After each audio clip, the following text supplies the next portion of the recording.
সহজ লেসনে তোমাদের সকলকে স্বাগত। আজকের এই ভিডিওতে আমরা অষ্টম শ্রেণীর তৃতীয় পর্যায়ক্রমিক মূল্যায়ন 2024 সালের বাংলা বিষয়ের সম্পূর্ণ উত্তর সহ প্রশ্নপত্র সম্পর্কে আলোচনা করব। এই প্রশ্নোত্তরগুলো অবশ্যই তোমরা ভালোভাবে প্র্যাকটিস করবে তোমাদের ফাইনাল পরীক্ষার জন্য। এখান থেকে কিন্তু তোমরা ম্যাক্সিমাম প্রশ্ন পরীক্ষায় কমন পাবে। তো দেখো, এখানে তোমাদের পূর্ণমান রয়েছে 70 এবং সময় হচ্ছে 2 ঘন্টা 30 মিনিট।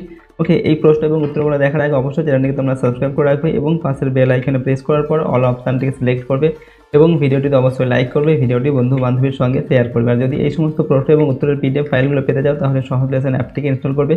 অ্যাপের লিঙ্ক ডেসক্রিপশন বক্সে দেওয়া আছে, সেখান থেকে তোমরা অ্যাপটিকে ডাউনলোড করে নিয়ে চাইলে এই সমস্ত প্রশ্ন এবং উত্তরের পিডিএফ ফাইলগুলো সেখান থেকে তোমরা নিতে পারো। দেখো, এই কোশ্চেন পেপার এবং তার উত্তরগুলো এখানে কি রয়েছে দেখো। 1 নম্বর থেকে বলা হচ্ছে নিচের বিকল্পগুলির মধ্যে ঠিক বিকল্পটি বেছে নাও। যে কোনো 3টি লিখতে বলা হচ্ছে এবং প্রশ্নের মান 1 নম্বর করে। 1 নম্বর দাগে সুভার প্রকৃত নাম ছিল সুভাষিনী, সুকেশিনী, সুহাসিনী না কোনোটিই নয়। তো সুভার প্রকৃত নাম কি ছিল? উত্তর হচ্ছে সুভাষিনী। অপশান কয়েকটা। 2 নম্বর জেলখানার চিঠি সুভাষচন্দ্র বসু কোথা থেকে লেখেন? সিমলা, লাহোর, আন্দামান না মান্দালয়? উত্তর হবে অপশান ঘয়েরটা, মান্দালয় থেকে। ওকে।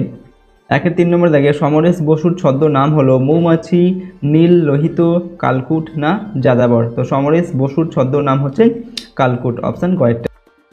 4 নম্বর দাগে মার্টিরডম শব্দটির অর্থ হলো শহীদত্ব, রাজনৈতিক, রাজবন্দী না বিপ্লবী? তো এখানে মার্টিরডম এই যে শব্দ, এটার অর্থ হচ্ছে শহীদত্ব। অপশান কয়েকটা হবে সঠিক উত্তর। নেক্সট প্রশ্ন দেখো, 2 নম্বর দাগে খুব সংক্ষেপে নিচের প্রশ্নগুলির উত্তর দাও। যে কোনো 3টি লিখতে হবে, প্রশ্নের মান 1 নম্বর করে। 2 নম্বর দাগে বলা হচ্ছে সুভার গোয়ালের 2টি গাভীর নাম কি ছিল? তো সুভার গোয়ালের যে 2টি গাভী ছিল তার নাম কি ছিল? একটা হচ্ছে সর্বশী এবং আরেকটা হচ্ছে পাঙ্গুলি। ঠিক আছে, এই 2টি গাভী ছিল।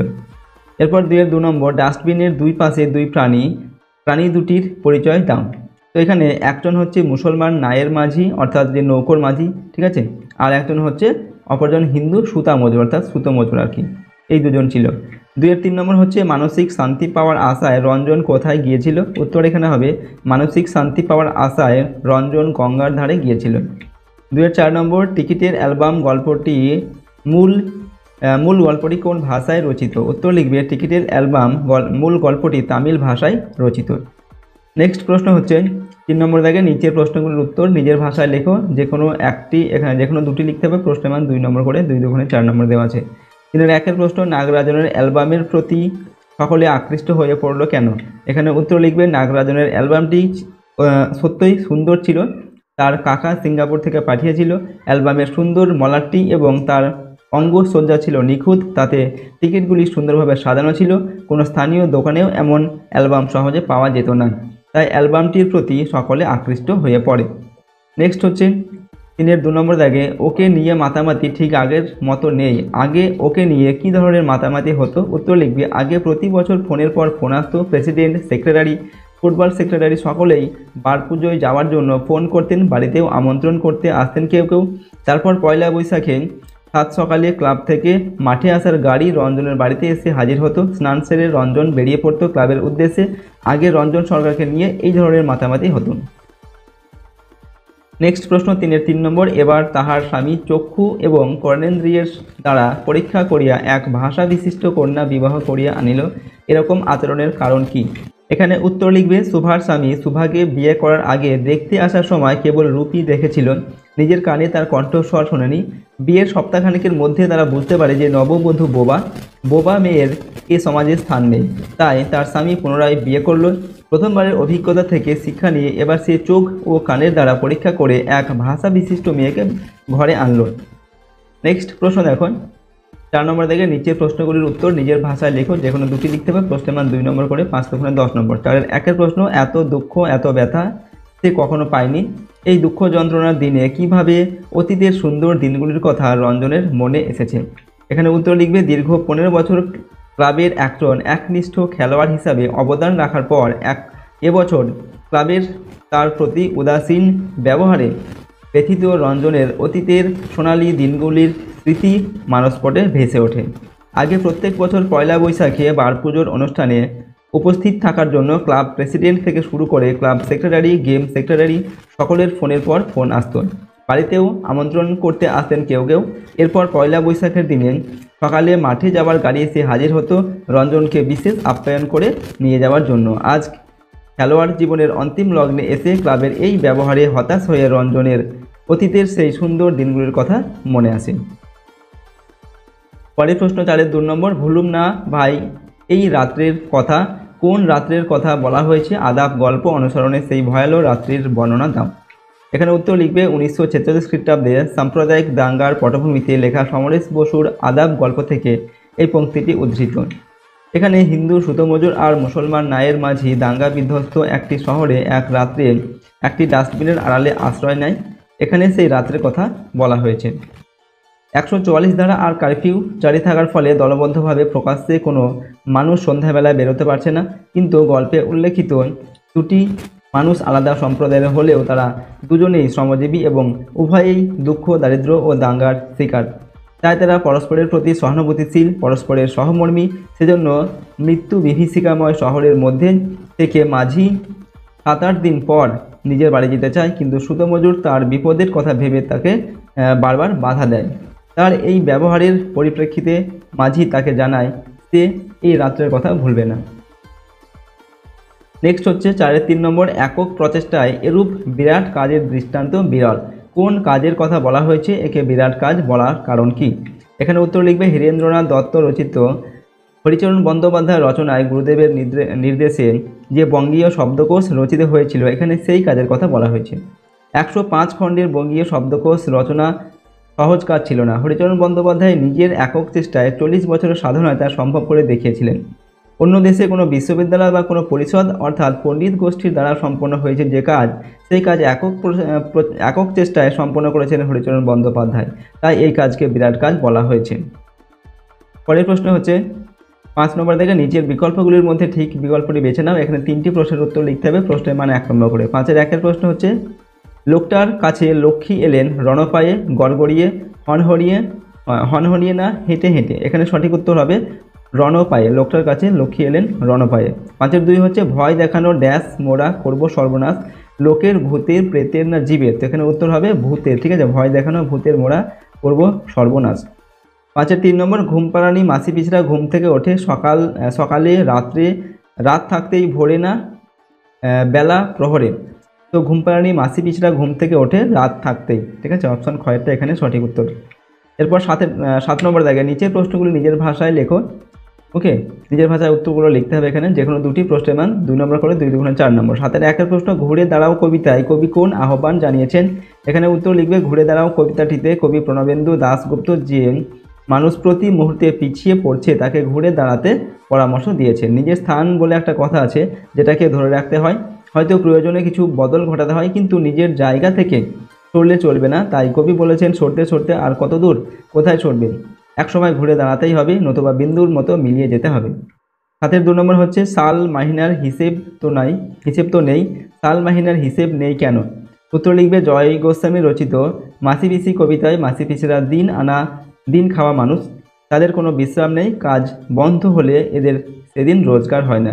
এই কঠিন পরিশ্রম ও রাত দিন এক করে ছুটে চলার মাঝে এরা দিন, মাস ও বছরের হিসাব রাখতে পারে না।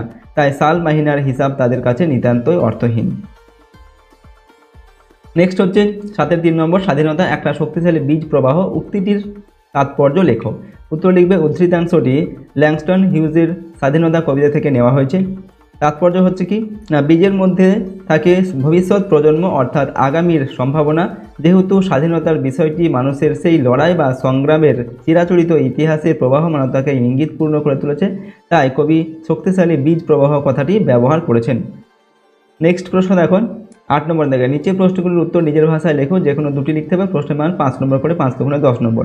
8-এর 1-এর প্রশ্ন, শিকল পড়ার গান কবিতায় কবি নজরুলের দেশপ্রেম কিভাবে প্রকাশিত হয়েছে আলোচনা করো। তো কবি নজরুল ইসলাম ইংরেজ শাসনের হাত থেকে দেশমাতাকে মুক্ত করার বাসনা মনে মনে পোষণ করতেন। ইংরেজ শাসনে ভারতবাসীকে সহ্য করতে হয়েছে তীব্র নিপীড়ন ও লাঞ্ছনা। দেশসেবকগণ হয়েছে লৌহ শৃঙ্খলে আবদ্ধ, লৌহ কারায় তাদের বন্দি করে রাখা হয়েছে। তবে কবি জানেন যে ইংরেজদের ওই কারাগারে আর বেশি দিন বন্দি রাখা যাবে না ভারতীয়দের। কবি আশা করেন ভারতীয়গণ সকল ভয়কে জয় করে দেশমাতার শৃঙ্খল মোচনে ব্রতী হবে। ইংরেজের ত্রাসের শাসন তারা দীর্ঘদিন মেনে নেবে না। ফাঁসির মঞ্চে জীবনের জয়গান রচনা করবে স্বাধীনতার সংগ্রামীগণ। কবি মনে করেন অত্যাচারী ইংরেজ শাসকদের এদেশ থেকে উচ্ছেদ করার জন্য দেশবাসী প্রয়োজনে আপন অস্থি দিয়েই বজ্রনাল প্রজ্বলিত করবেন। এভাবে আলোচ্য কবিতায় ইংরেজ শাসনের বিরুদ্ধে ভারতীয়দের বিদ্রোহ ও সংগ্রামের দিকটি যেমন তুলে ধরেছেন কবি নজরুল, তেমনি দেশমাতার প্রতি তার হৃদয়ের দরদ বা প্রীতির কথাও তিনি ব্যক্ত করেছেন। ওকে, নেক্সট প্রশ্ন দেখো 8-এর 2 নম্বর। অনেকগুলি পেট, বাড়িতে এক মুঠো রোজগার, শহরে চাল বিক্রি করতে আসা মাসি পিসিদের সংগ্রামী জীবনের পরিচয় দাও। এখানে উত্তর লিখবে মাসি পিসি কবিতায় মাসি পিসি বলতেন কবি গ্রাম থেকে জীবিকার সন্ধানে শহরে আসা সমস্ত শ্রমজীবী মহিলাদের বুঝিয়েছেন।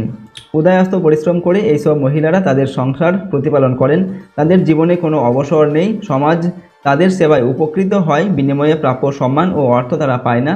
এক কথায় চরম জীবন সংগ্রামের মধ্য দিয়ে তাদের দিন কাটে, দিন মাস ও বছর কেটে যায়, তাদের কর্মধারায় কোনো পরিবর্তন আসে না। নেক্সট প্রশ্ন দেখুন 8-এর 3 নম্বর। স্বাধীনতা কবিতাটির নামকরণ কতখানি সার্থক হয়েছে বুঝিয়ে দাও। এখানে উত্তর লিখবে নামকরণ হয় কখনো বিষয় কেন্দ্রিক, কখনো উপমা ধর্মী, কখনো বা চরিত্র কেন্দ্রিক। নামকরণ যখন বিষয় কেন্দ্রিক হয় তখন তার মধ্যে লুকিয়ে থাকে বিষয়ের সারমর্মতা। আমেরিকান কবি ল্যাংস্টন হিউজের লেখা ইংরেজি ভাষার কবিতাটি কবি শক্তি চট্টোপাধ্যায় ও মুকুল গুহ বাংলায় তর্জমা করেছেন। কবিতাটির নামকরণ হয়েছে স্বাধীনতা এবং সমগ্র কবিতায় মানুষের অন্তঃসত্ত্বার স্বাধীনতা প্রাপ্তির তীব্র আকাঙ্ক্ষা বারবার ঘোষিত হয়েছে। বিষয়গত ও তাৎপর্যগতভাবে স্বাধীনতার কথাই বারবার আন্দোলিত হয়েছে এই কবিতায়, তাই কবিতাটির নামকরণ সার্থক। নেক্সট হচ্ছে 9 নম্বর দাগে খুব সংক্ষেপে নিচের প্রশ্নগুলির উত্তর দাও। এখানে প্রশ্নের মান দুটো 1 নম্বর করে এবং দুটি প্রশ্নের উত্তর লিখতে হবে। 9-এর 1 প্রশ্ন, সর্বজয়া নাপিতের বউকে কি বিক্রি করেছিল? উত্তর লিখবে সর্বজয়া নাপিতের বউকে একটা কাঁসার রেখাবি বিক্রি করেছিল। এরপর 9-এর 2 নম্বর, নীলমণি মুখুজ্জে দুর্গার জন্য কোন ডাক্তারকে ডেকে আনতে বলেন? উত্তর লিখবে নীলমণি মুখুজ্জে দুর্গার জন্য শরৎ ডাক্তারকে ডেকে আনতে বলেন। এরপর 10 নম্বর দাগে দেখো নিচের যে কোনো একটি প্রশ্নের উত্তর লেখো। প্রশ্নের মান 3 নম্বর দেওয়া আছে। 10-এর 1 প্রশ্ন, ওগো দুর্গা কি আর আছে গো, মা যে আমাদের ফাঁকি দিয়ে চলে গিয়েছেন, কে কাকে একথা বলেছে, ফাঁকি দিয়ে যাওয়ার বিষয়টি স্পষ্ট করো। এখানে উত্তর লিখবে সর্বজয়া তার স্বামী হরিহরকে একথা বলেছে। ঠিক আছে, ম্যালেরিয়াতে আক্রান্ত হয়ে হঠাৎ একদিন ঝড় বৃষ্টির রাতের শেষ সকালে দুর্গার মৃত্যু ঘটে। তার শত চঞ্চলতা কেড়ে নেয় নীল শীতল মৃত্যু। তার মৃত্যু প্রসঙ্গেই এই মন্তব্য। ঠিক আছে, পরের প্রশ্ন হচ্ছে 10-এর 2 নম্বর, দুর্গা তো পাঠশালায় যেত না, তার সারা দিন কিভাবে কাটতো লেখো। উত্তর লিখবে দুর্গা পাঠশালায় যেত না, তার সারাদিন কাটতো নানা বনে জঙ্গলে ঘুরে। এর মাধ্যমে দুর্গা জীবনের সব আনন্দ উপভোগ করত। সে দুপুরে শুধু ভাত খাওয়ার জন্য বাড়ি আসতো, তারপর সারাদিন সে ঘুরে বেড়াতো পাড়ার আমবাগানে জামবাগানে। কাদের বাড়ি কোন গাছে কি ফল হয়েছে সব তার জানা ছিল। সে কামরাঙা, নাটাফল, আমের গুটি এইসব সংগ্রহ করতে ব্যস্ত থাকতো। তাছাড়া পুতুলের ঘর সাজানোর জন্য নানা জিনিস সংগ্রহ করতে সে ব্যস্ত থাকতো। পরের প্রশ্ন হচ্ছে 11 নম্বর দাগে নিচের যে কোনো একটি প্রশ্নের উত্তর লেখো। প্রশ্নের মান এখানে 5 নম্বর দেওয়া আছে। 1 নম্বর দাগে পথের পাঁচালীর অপর যাত্রা দেখার অভিজ্ঞতা বর্ণনা করো। উত্তর লিখবে যাত্রার দিন সন্ধে থেকেই অপু যাত্রার আসরে গিয়ে বসে। যাত্রা আরম্ভ হলে পুরো জগৎ সংসার অপর কাছে মুছে যায়। শুধুমাত্র যাত্রার মঞ্চটি ছাড়া সে আর কিছু দেখতে পায় না। কোনো দিকেই তার খেয়াল থাকে না। বেহালার সুর, রাজা মন্ত্রীর আনাগোনা তার মনকে মাতিয়ে দেয়। বাবা দেখল না বলে অপু আফসোস করে। পরে বাবা এসেছেন দেখে সে খুশি হয়। রাজার কার্যকলাপ, মন্ত্রীর চক্রান্ত, রাজপুত্র অজয়, রাজকুমারী ইন্দুলেখার কষ্ট, ইন্দুলেখার মৃত্যুতে অজয়ের হাহাকার অপুকে মুগ্ধ করে। যাত্রার চরিত্রের দুঃখে অপুর মনও ভারাক্রান্ত হয়ে ওঠে। নেক্সট হচ্ছে 11-2 নম্বর দাগে মাছ ধরার শখ অপুর অত্যন্ত বেশি। অপুর মাছ ধরার শখের কথা ছোটদের পথের পাঁচালীতে কিভাবে ফুটে উঠেছে। এখানে উত্তর লিখবে নিশ্চিন্দপুরের মাঠ, বন, নদীর প্রতি এক অপূর্ব মোহ ছিল অপুর। নিজের মাছ ধরার শখ পূরণ করার জন্য অপু প্রায়ই সোনাডাঙ্গা মাঠের নিচে ইছামতির ধারে কাঁচি কাটা খালে ছিপ ফেলে বসে যেত। নদীর তীরে ছাতিম গাছের ছায়ায় এক অপূর্ব পুলকে অপুর মন ভরে উঠত। অনেকক্ষণ এক জায়গায় বৃথা বসে মাছ না পেয়ে অধৈর্য হয়ে অপু ঝোপের মধ্যে পাখির বাসার খোঁজে চলে যেত। কোনোদিন বা সঙ্গে বই নিয়ে যেত, ছিপ ফেলে বই পড়ে সময় কাটত। মাছ ধরার শখ পূরণ করতে গিয়ে সে গল্পের বইয়ের রাজ্যে প্রবেশ করে যেত। নেক্সট প্রশ্ন হচ্ছে 12 নম্বর দেখে নিচের বিকল্পগুলির মধ্যে ঠিক বিকল্পটি বেছে নাও। এখানে 5টি প্রশ্নের উত্তর লিখতে হবে। প্রশ্নের মান 1 নম্বর। 12 1 নম্বর দেখে গায়ে হলুদ কোন সমাসের উদাহরণ? নিত্য সমাস, কর্মধারয় সমাস, অলোক বহুব্রীহি সমাস, মধ্যপদলোপী কর্মধারয় সমাস। তো গায়ে হলুদ এটা হচ্ছে আমাদের অলোক বহুব্রীহি সমাস। অপশান কয়েকটা হবে সঠিক উত্তর। 12 2 নম্বর দেখে প্রতিটি সমস্যমান পদের অর্থ যে সমাসটি প্রধানভাবে বোঝায় তাকে বলা হয় দ্বন্দ্ব সমাস, দ্বিগু সমাস, অব্যয়ভাব সমাস না তৎপুরুষ সমাস। তো এটা হচ্ছে দ্বন্দ্ব সমাস। অপশান কয়েকটা। 12 3 নম্বর সাধু ভাষার একটি প্রধান বৈশিষ্ট্য হলো ক্রিয়ার সংক্ষিপ্ত রূপ, অনুসর্গের আধিক্য, তৎসম শব্দের আধিক্য, সর্বনামের সংক্ষিপ্ত রূপ। তো সাধু ভাষার একটি প্রধান বৈশিষ্ট্য হচ্ছে তৎসম শব্দের আধিক্য। পরের প্রশ্ন 12 4 নম্বর দেখে দম্পতি কোন সমাসের উদাহরণ? দ্বন্দ্ব সমাস, নিত্য সমাস, কর্মধারয় সমাস, বহুব্রীহি সমাস। তো দম্পতি এটা হচ্ছে দ্বন্দ্ব সমাসের উদাহরণ। এরপর 12 5 নম্বর মাছ ভাজা কোন সমাসের দৃষ্টান্ত? তৎপুরুষ, দ্বিগু, বহুব্রীহি না দ্বন্দ্ব? তো মাছ ভাজা এটা হচ্ছে তৎপুরুষ সমাস। 13 নম্বর থেকে নিচের চলিত গদ্যটিকে সাধু ভাষায় রূপান্তরিত করো। প্রশ্নের মান 2 নম্বর দেওয়া আছে। এখানে বলা হচ্ছে আমি যখন ধীরভাবে চিন্তা করি তখন আমার নিঃসংশয় ধারণা জন্মে যে আমাদের সমস্ত দুঃখ কষ্টের অন্তরে একটা মহত্তর উদ্দেশ্য কাজ করছে। এটাকে আমাদের চলিত ভাষায় সাধু ভাষায় লিখতে হবে। ঠিক আছে, তো সাধু ভাষায় লিখলে আমরা কীভাবে লিখবো? আমি যখন ধীরভাবে চিন্তা করি তখন আমার নিঃসংশয় ধারণা জন্মায় যে আমাদিগের সমস্ত দুঃখ কষ্টের অন্তরে একটা মহত্তর উদ্দেশ্য কাজ করিতেছে। ওকে, এইভাবে আমরা লিখলাম। নেক্সট প্রশ্ন দেখো 14 নম্বর দেখো খুব সংক্ষেপে নিচের প্রশ্নগুলির উত্তর দাও। এখানে প্রশ্নের মান হচ্ছে 1 নম্বর করে, 1 3 = 3। 14 1 নম্বর দেখো নিত্যবৃত্ত অতীত কাকে বলে? উদাহরণ দাও। উত্তর হচ্ছে অতীতে প্রায়ই ঘটত এই অর্থে ক্রিয়ার যে কাল হয় তাকে নিত্যবৃত্ত অতীত বলা হয়। যেমন আমি রোজ মাঠে খেলতে যেতাম, এটা হচ্ছে একটি নিত্যবৃত্ত অতীতকালের উদাহরণ। 14 2 নম্বর ব্যতিহারী বহুব্রীহি সমাস কাকে বলে? উদাহরণ দাও। উত্তর লিখবে এখানে যে বহুব্রীহি সমাসে পরস্পরের মধ্যে একই প্রকার কাজ বোঝায় তাকে ব্যতিহারী বহুব্রীহি সমাস বলে। যেমন চোখে চোখে যে দেখা চোখাচোখি, ওকে, গলায় গলায় যে মিল গলাগলি, কানে কানে যে কথা কানাকানি, এগুলো হচ্ছে উদাহরণ। 14 3 নম্বর ব্যাস বাক্য সহ সমাস করো। সুলপানি আর হচ্ছে ত্রিভুবন। তো সুলপানিটা হবে সুল পানিতে যার, এটা বহুব্রীহি সমাস। আর ত্রিভুবন হচ্ছে ত্রিভুবনের সমাহার, এটা হচ্ছে দ্বিগু সমাস। পরের প্রশ্ন 15 নম্বর দেখে যে কোনো একটি বিষয়ে প্রবন্ধ রচনা করো। প্রশ্নের মান 6 নম্বর দেওয়া আছে। 15 1 নম্বর দেখে ছাত্র জীবনে খেলাধুলার প্রয়োজনীয়তা।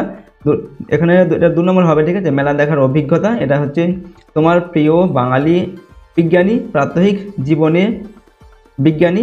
ঠিক আছে, তো এখানে দেখো তোমাদের 4টি দেওয়া আছে। ঠিক আছে, 4টি টপিক দেওয়া আছে। যে কোনো একটি টপিকের উপর তোমাদের একটি প্রবন্ধ রচনা লিখতে হবে। তো আমরা এখানে ছাত্র জীবনে খেলাধুলার প্রয়োজনীয়তা, এই যে 1 নম্বর তোমাদের যেটা রয়েছে, ঠিক আছে, এই প্রবন্ধ রচনাটা লিখে তোমাদের দেখিয়ে দিচ্ছি। দেখো তোমরা সব রচনাগুলি কিন্তু তোমরা পড়ে নেবে। প্রথমে ভূমিকা লিখবে ছাত্র জীবন হলো ভবিষ্যৎ গঠনের ভিত্তি। ভবিষ্যৎ মানে শুধুই আর্থিক নিশ্চয়তা নয়, সুস্থতারও নিশ্চয়তা। সুস্থ শরীর থাকলে তবেই মানুষ নিজের জীবনকে উপভোগ করতে পারে। তাই সুস্থ ও নীরব ভবিষ্যতের জন্য ছাত্র জীবন থেকে পড়াশোনার পাশাপাশি খেলাধুলা ও শরীরচর্চার ভূমিকা অপরিহার্য। শরীরচর্চা ও খেলাধুলা ছাত্র জীবন শরীর গঠনের সেরা সময়। শরীরচর্চা ও খেলাধুলা কেবল স্বাস্থ্য গঠন করে না, চারিত্রিক গঠনও সুদৃঢ় করে। খেলোয়াড় সুলভ উদারতা, সুস্থ প্রতিযোগিতা, পারস্পরিক সহযোগিতার অভ্যাস তৈরি করে খেলাধুলা। নেক্সট পয়েন্ট হচ্ছে শিক্ষায় খেলাধুলার প্রভাব। খেলাধুলোকে বাদ দিয়ে সুস্বাস্থ্য ও দৃঢ় চরিত্র গঠন অসম্ভব। খেলার মধ্য দিয়ে ছাত্রছাত্রীদের শারীরিক ও মানসিক স্ফূর্তি হয়। খেলাধুলা পড়াশোনাতে মন বসানোয় সহায়ক হয়ে ওঠে। এছাড়া পড়াশোনা করতে গিয়ে বইতে শেখা তত্ত্ব যেমন সৌহার্দ্য, দলগত ঐক্য, মূল্যবোধ, খেলোয়াড় সুযোগ মনোভাব, হাল না ছাড়া ইত্যাদির বাস্তব প্রয়োগ হয় খেলাধুলার মাধ্যমে। নেক্সট আমরা উপসংহার লিখছি। বিদ্যালয় স্তরে খেলাধুলার গুরুত্ব বৃদ্ধি করা প্রয়োজন। বিভিন্ন সচেতনতামূলক প্রকল্পের মাধ্যমে অভিভাবকদের ছাত্র জীবনে খেলাধুলার গুরুত্ব বোঝাতে হবে। সরকারি ও বেসরকারি উদ্যোগে বিদ্যালয় স্তর থেকে খেলাধুলায় পারদর্শী ছাত্র বা ছাত্রীকে সন্ধান করে তাকে পুরস্কার দেওয়ার ব্যবস্থা করতে হবে। তবে ভারতবর্ষের ভবিষ্যৎ প্রজন্ম সুঠাম স্বাস্থ্য ও নিরোগ জীবনের অধিকারী হতে পারবে। এরকমভাবে আমরা এই প্রবন্ধ রচনাটিকে লিখলাম। তো দেখো আজকের এই ভিডিওতে আমরা তোমাদের ক্লাস 8-এর ফাইনাল পরীক্ষার একটি কোশ্চেন পেপারের সম্পূর্ণ উত্তর কিন্তু আমরা এখানে আলোচনা করলাম। প্রতিটি প্রশ্নোত্তর অবশ্যই তোমরা ভালোভাবে কিন্তু প্র্যাকটিস করে নেবে। এই সমস্ত প্রশ্নোত্তরগুলো কিন্তু খুবই গুরুত্বপূর্ণ তোমাদের পরীক্ষার জন্য এবং এখান থেকে তোমরা কিন্তু ম্যাক্সিমাম প্রশ্নের পরীক্ষায় কমন পাবে। ওকে, যদি আমাদের এই চ্যানেলে তোমরা নতুন হয়ে থাকে চ্যানেলটিকে সাবস্ক্রাইব করে রাখবে এবং পাশের বেল আইকনে প্রেস করার পর অল অপশানটি সিলেক্ট করবে। ভিডিওটিতে অবশ্যই লাইক করবে, ভিডিওটি বন্ধু বান্ধবের সঙ্গে শেয়ার করবে। যদি এই সমস্ত প্রশ্ন এবং উত্তরের পিডিএফ ফাইলগুলো পেতে চাও তাহলে সহজ লেসন অ্যাপটিকে ইনস্টল করবে। অ্যাপের লিঙ্ক ডেসক্রিপশন বক্সে দেওয়া আছে, সেখান থেকে অ্যাপটিকে ডাউনলোড করে নিয়ে তোমরা চাইলে এই সমস্ত প্রশ্ন এবং উত্তরের পিডিএফ ফাইলগুলো নিতে পারো। তো আজকের এই ভিডিওটিকে আমরা এখানে শেষ করছি। সম্পূর্ণ ভিডিওটি দেখার জন্য অসংখ্য ধন্যবাদ।